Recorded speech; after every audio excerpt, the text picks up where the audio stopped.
Hi guys, welcome to a new video.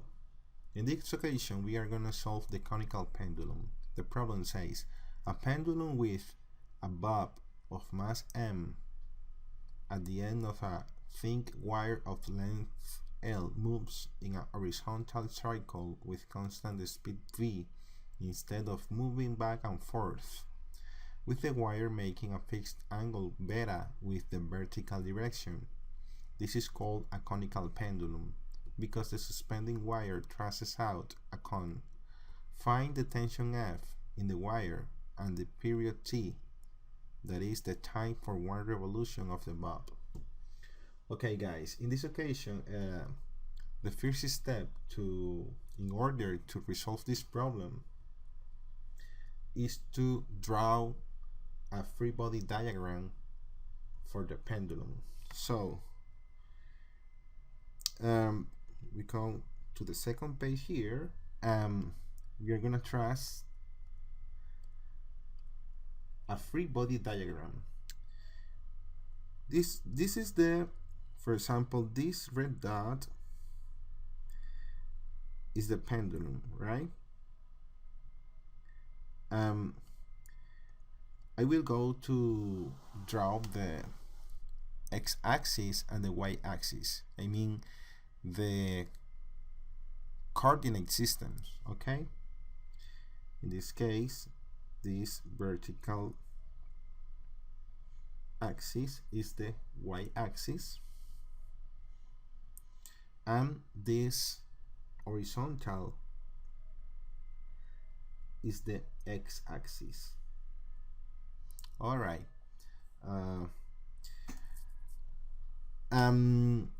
Because we are gonna draw the free body diagram for the pendulum, the free body diagram, it means that we have to draw every force that is acting on the body, on this, in this case, on the pendulum. So what are the forces that are acting on the bob? So we are going to use the Newton's second law, right, to find the horizontal and vertical components of the force that are acting on the bob. So that way we will find the radial acceleration of the bob using one of the circular motion equations. Okay, this is the vertical axis and this is the horizontal axis, right? What force is acting on the vertical axis? Okay, the bob has mass m, right? So because it has mass m, one of the forces is the weight. In this case, it's pointing down, right? And that's the weight. And the weight is defined by W equal mass multiplying the gravity, okay? What is the other force acting on the body? In this case is the tension of the wire. If we go here real quick to the situation, we see that this blue line that I am driving here is pointing in this direction along the cord, right? So that's the tension, okay? We have to draw that tension on the free body diagram, and it would be this one. This is the tension, okay? And this is one of the forces we want to find.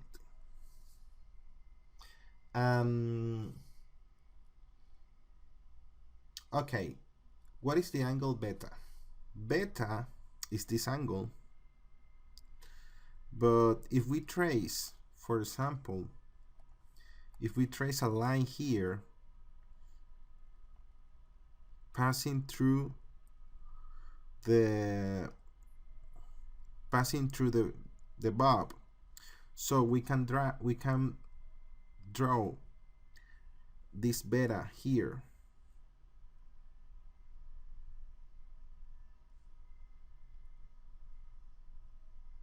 Right here. So this is the angle beta, and they are equal because this beta is the same than this beta by geometry, right? Okay, so this would be the angle beta. Let me delete this. Okay. This force has two components, an horizontal component and a vertical component. What are they? Okay, this is the horizontal component.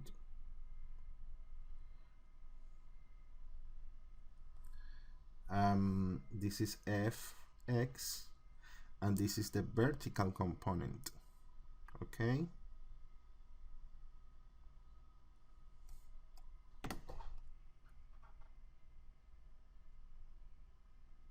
This is the vertical component, and this is Fy. Okay. What is Fx? Fx is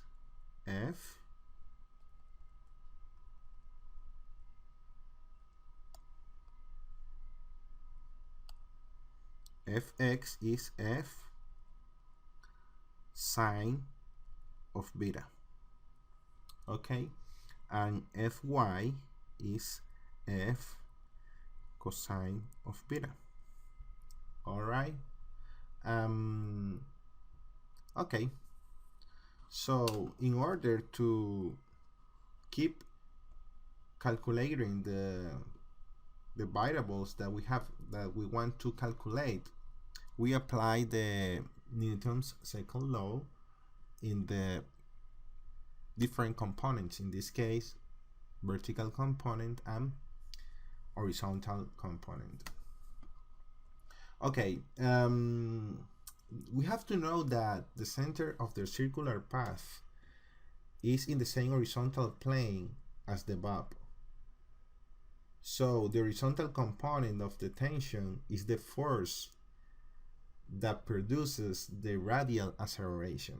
The radial acceleration, I mean, because it's moving, making a cycle, the bob is moving, making this cycle,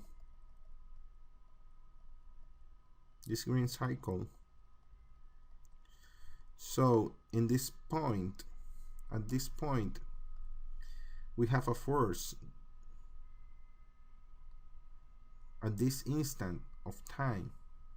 We have a force that is, in this case, the acceleration force, and that force is produced by the acceleration, in this case radial acceleration. All right. Okay. Let's go and apply the second Newton's second law to write the equations we need. All right. In this case, we have two components. Remember the second Newton's law. Second Newton's law is the total force is equal to the mass by the acceleration. All right. Because we have two components, x component, sorry, and y component, we have to write two equations, one per component. So the bob has 0 vertical acceleration. The horizontal acceleration is toward the center of the cycle, which is why we use the symbol rad here, radial. The Newton's second law says, for example, for the x component it would be total force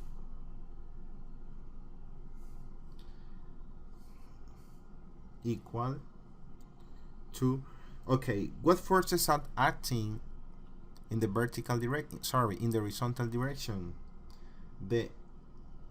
This component Fx is acting in the vertical direction. So we have F sine of beta. What is the force equal to?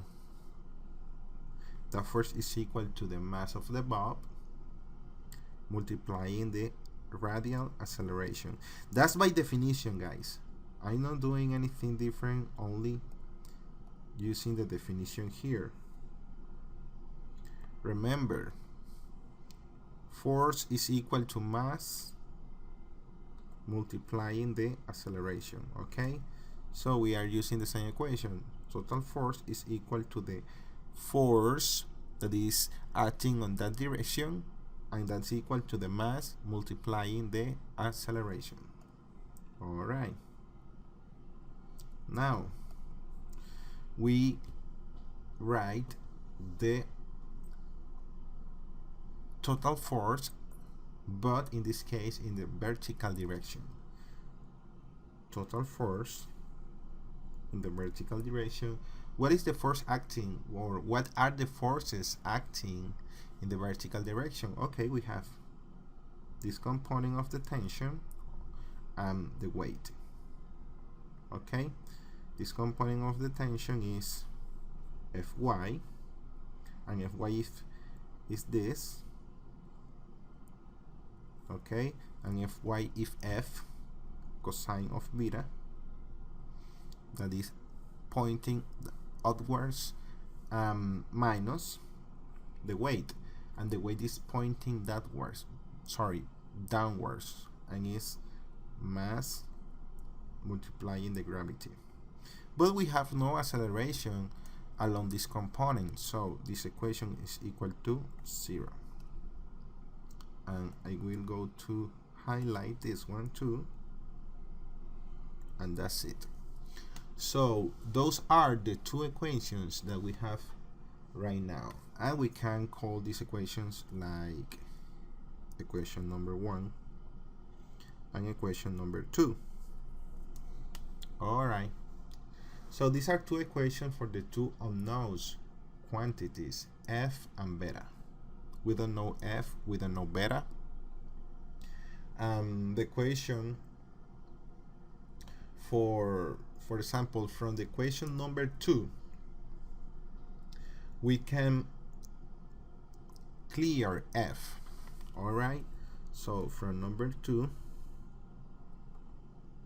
we can clear F. Remember, we have F cosine of beta minus mg is equal to 0. Okay, what we are gonna do here, we are gonna take this mg that is subtracting on this side of the equation, and we are gonna move it to this side with a different sign. In this case, positive sign, because it has negative sign on this side, it has to have positive sign on this side of the equation. So it would be F cosine of beta is equal to mg. Alright, and this cosine of beta is multiplying here, is gonna, we are gonna move it to divide on this side of the equation. It would be F equal to mg dividing cosine of beta. Alright. Alright. Perfect. We are gonna call this equation number 3. I'm gonna highlight it.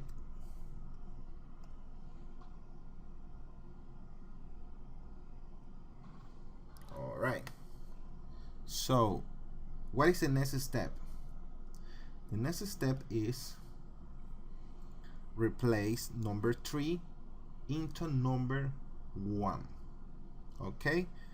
Why? Because we don't know beta and we don't know f. So if we replace number 3 into number 1, we only will have one unknown variable instead of having two. Okay? So what we are doing is solving a system of two equations with two variables. All right, so f,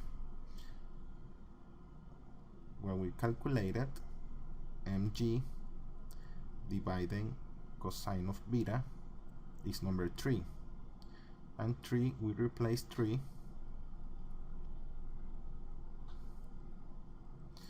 into number 1, right? So what is 1? 1 is f sine of beta equal mass multiplying the acceleration, but f is mg dividing cosine of beta. So we have, remember f number 1, f sine of beta is equal mass acceleration. All right, so but we are replacing this equation 3 into number 1, and what we get is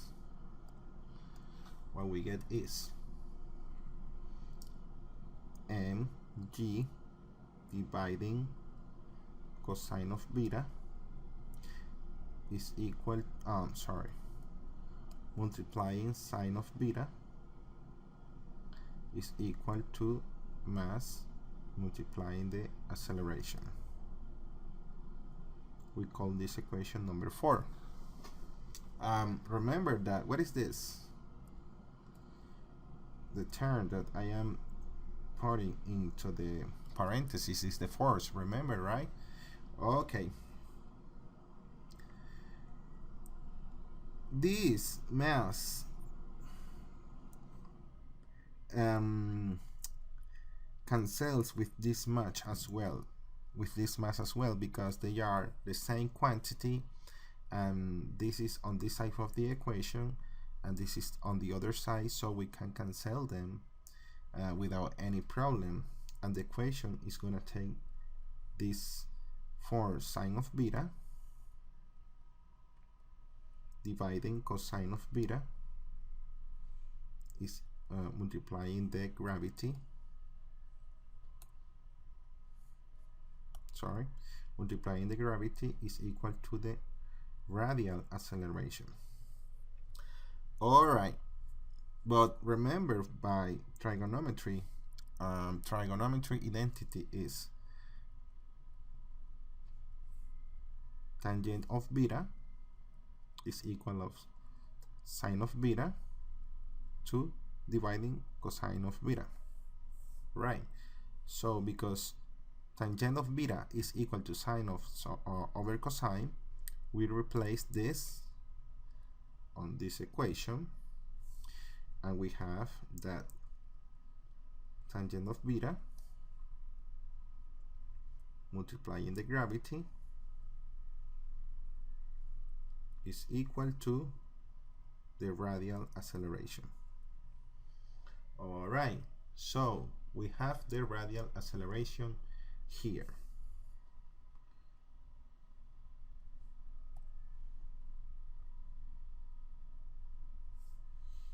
All right, we want to find the period, right? That is one of the quantities we want to calculate, the period. That is the time that the bulb takes to make a circle. All right, so we want to calculate the period.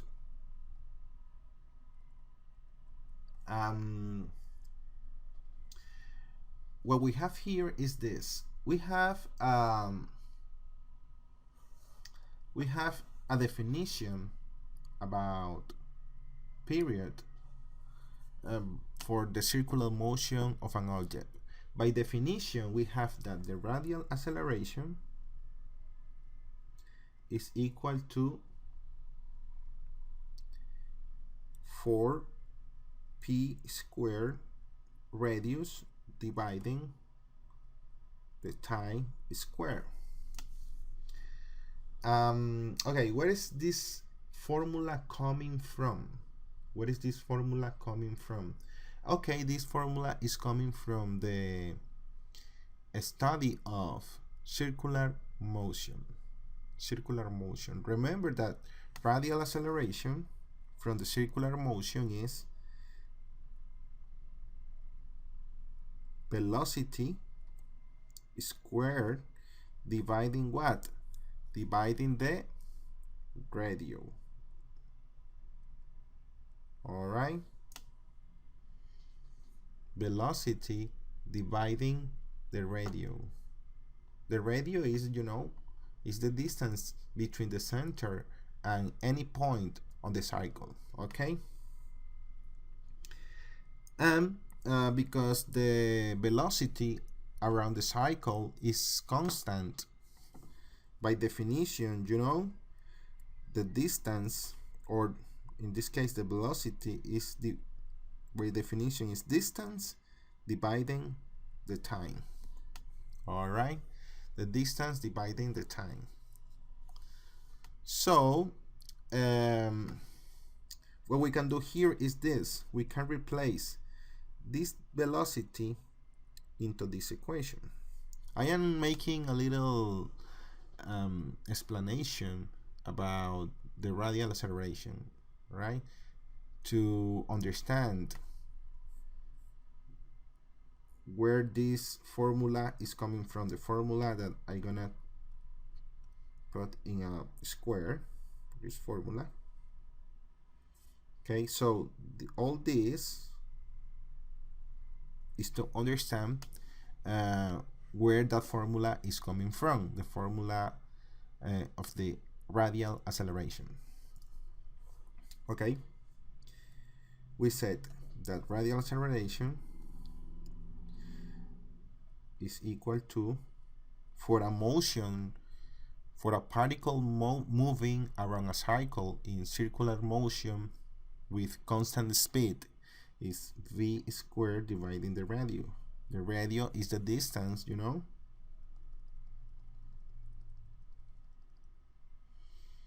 This is a mass or an object moving with velocity v, or whatever, and this is the radio, this distance between the center and the point where the particle is on the cycle.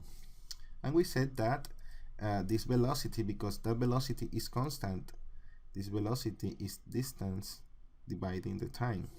Okay, what is the distance? Okay, the distance is the length of the cycle. The distance, all this way around, is the distance. All this way around is the distance d, the perimeter. The perimeter of the circle. All right, but the distance, okay, what we're gonna do is to replace okay, before doing that, remember the distance of a cycle. What is the distance of a cycle? Is 2pr. That's the distance. It's equal to 2pr. And because this distance is divided the time, this time is the period. The period. What is the period? Okay, it's the time that the particle or the object takes to make a complete cycle, or to move all the way around from this point, all this way around to the same point. All right, so what we do here is to take this equation and replace it into this other equation, right? So the acceleration, or the radial acceleration in this case, is v squared, but v is 2p r squared dividing r, right? Multiplying the time. Remember, all this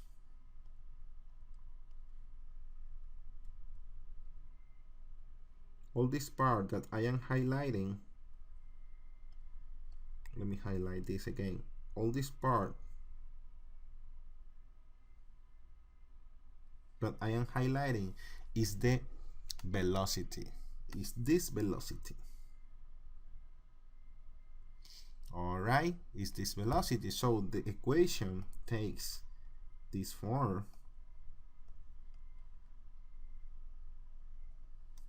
Alright, so the equation is gonna be 2 squared is 4, p squared is p squared, r squared is r squared dividing rt.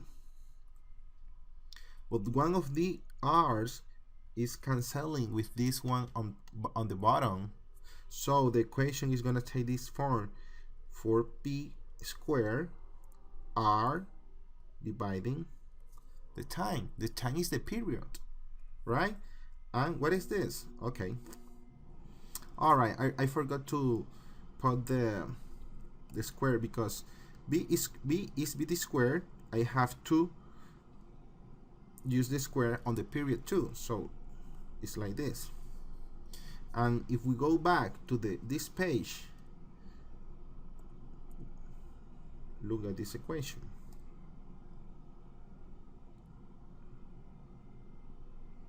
And this is how we obtain this equation, right? From the circular motion. Okay, now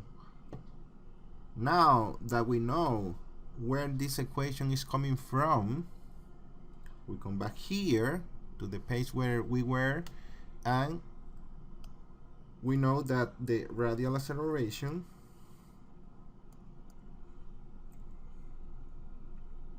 is equal to gravity. All right, that's equation number, we can call this equation number 5, is equal to gravity multiplying tangent of beta. But what is the radial acceleration? Okay, the radial acceleration is the term that we know, right? Is this. So what we do is we replace this equation into this equation, right? So we get 4p squared r dividing t squared, and this is equal to tangent of beta. All right, tangent of beta. Okay, this tangent is dividing on this side. We are gonna take it to we're gonna move it to this side to multiply, and this tangent is multiplying is gonna be to divide, right? And this period is dividing is gonna to multiply on this side, and this tangent is multiplying is gonna be to divide to this side. Okay, so what we're gonna get is this: 4p squared r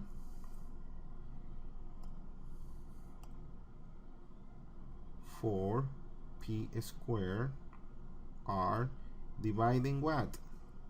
Dividing tangent of beta, and that's equal to the period square. Okay, the next step is to take root square on both sides of the equation, root square here and root square here. this root square cancels with this square as well, and we have that t is equal to root square of 4pr 4p squared r dividing tangent of beta. That's the period. That is the period. Okay, guys? That's the period. Alright. And this is the quantity that we were looking for, the period.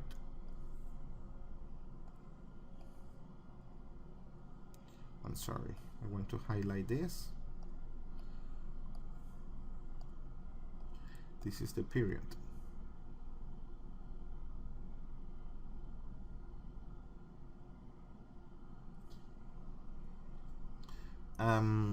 Okay, and the force, the tension of the cord is this quantity.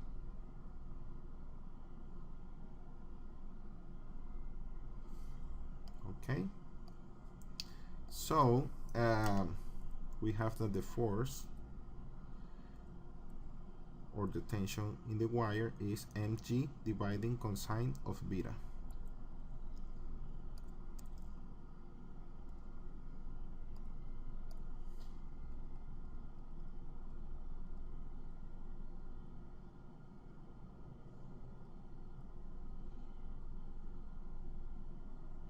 And these are the quantities that we were looking for. Alright, so hopefully this video helps you to start some physics, and see you in a next video. Don't forget to subscribe and to give me a like, and thank you so much for watching me. Alright, bye, see you in a next video. Bye.